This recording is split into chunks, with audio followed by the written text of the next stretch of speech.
The old Maplewood neighborhood had always been quiet, with its towering oak trees and narrow winding streets lit by rusty lampposts. When James and Sarah moved into the dilapidated Victorian house at the end of Willow Lane, they hoped to find a peaceful place to start fresh.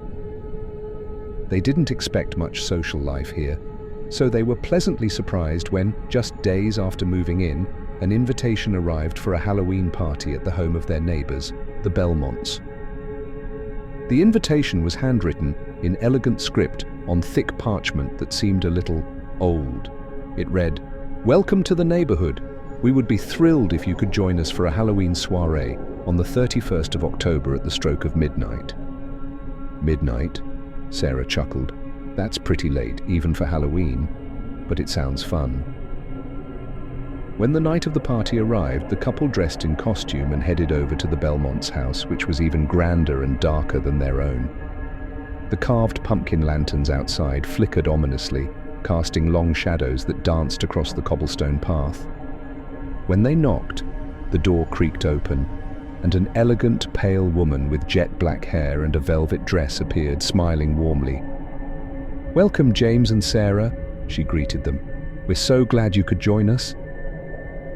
The interior was just as impressive, dimly lit chandeliers, crimson drapes, and walls lined with thick leather-bound books. Their hosts introduced themselves as Mr. and Mrs. Belmont, and soon the couple was mingling with other neighbors, every face strangely pale, eyes sharp and bright. As the night wore on, Sarah felt a little lightheaded.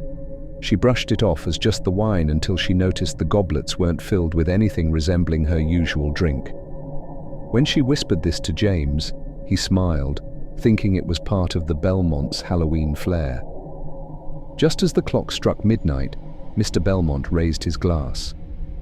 "A toast to our new neighbors," he said, his voice a silken whisper that sent a shiver down Sarah's spine. "May they feel right at home for a long, long time."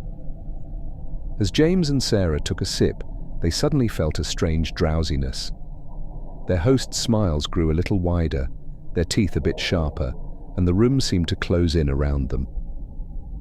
"You're part of our family now," Mrs. Belmont whispered, as the couple's vision faded to black.